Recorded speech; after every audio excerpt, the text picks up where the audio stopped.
Hey YouTube, well, I just am fantastic at getting these videos out. I will tell you, it is much harder than I anticipated to get a page going and I shouldn't say to get it going, but to keep it going. And I feel like I start every video out with an apology because I'm not getting videos out soon enough anyway, so I'm going to cut to the chase here. I still get a lot of questions on getting business and how would I go about getting business. So I'm going to try to simplify this in a real quick how-to video to really help you guys with the handyman services. I get a lot of questions as far as inspections or permits or licensing and that kind of thing. So what I would highly suggest is to make sure that you've already got your business name, you already got your business cards, register yourself with your state, whatever state you're in, and then get your Google page up and running. Google is king when it comes to getting leads. And in the handyman service, I get calls weekly, sometimes multiple times a week from Angie's List and Yelp, wanting to know if I can take more work. They want me to pay for advertising. But what they don't know is I have a Google listing with my business on my listing. And I get calls directly from Google all the time. I'm not paying for that. The Google page is free. It's a business page, so you have to have a name. It has to be a business name.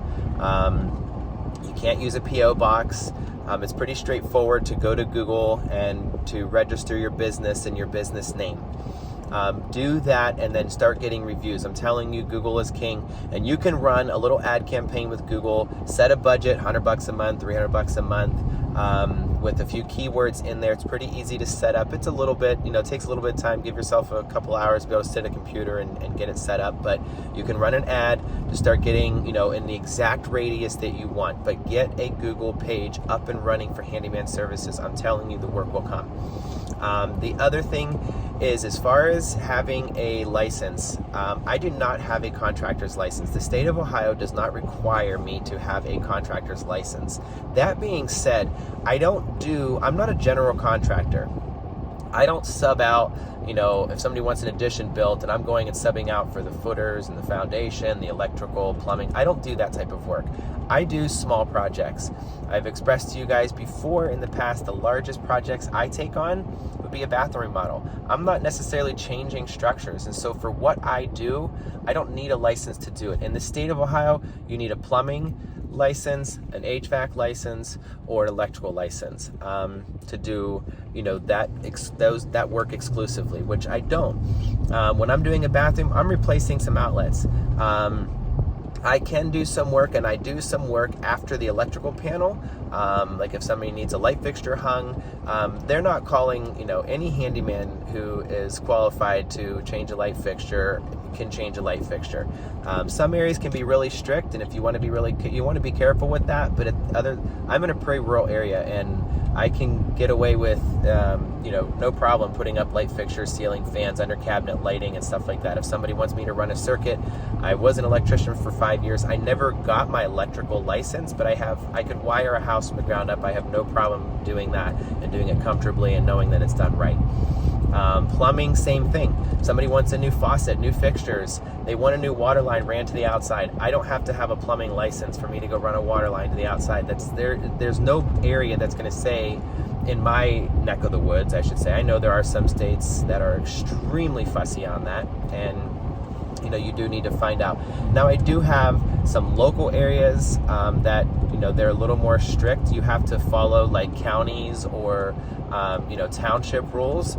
But again, for what I do, I'm not calling the county or a township to say, hey, I want to change out a switch for customer A. I just don't do that. Some people might think that's wrong. I'm comfortable doing that. My customers are comfortable with me doing that. I have many times told my customers I don't have an electrical license. I'm up front with them. I said, but I'm very qualified to do this work. Chain switches or outlets and things like that. And if they want me to have a license, I tell them, here's somebody to call. I have a close friend. I give them their number. So being honest with customers is huge. So I hope that answers a couple of those questions that I've been getting regarding licenses and permits and all that jazz. And just so that you guys also know, one of the why I'm not getting as many videos out as I want to is I'm also starting another business on top of my business. I'm going to start building some sheds with my kiddos. They all want to work more, and I'm looking to streamline some processes that I have. So I have been, practicing what I'm preaching and getting another, kind of division, I guess you'll call it, up and running. So it's been keeping me pretty busy. But just a quick recap, Google. Everybody uses Google when they're looking for services. Get your name on Google, get a Google listing. The work will flow from there. And then, double check with your state as far as what licenses are required to do the type of work, handyman projects.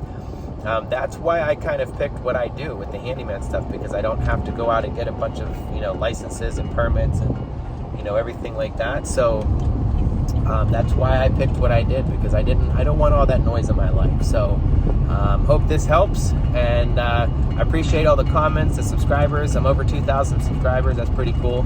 And until next time, thanks.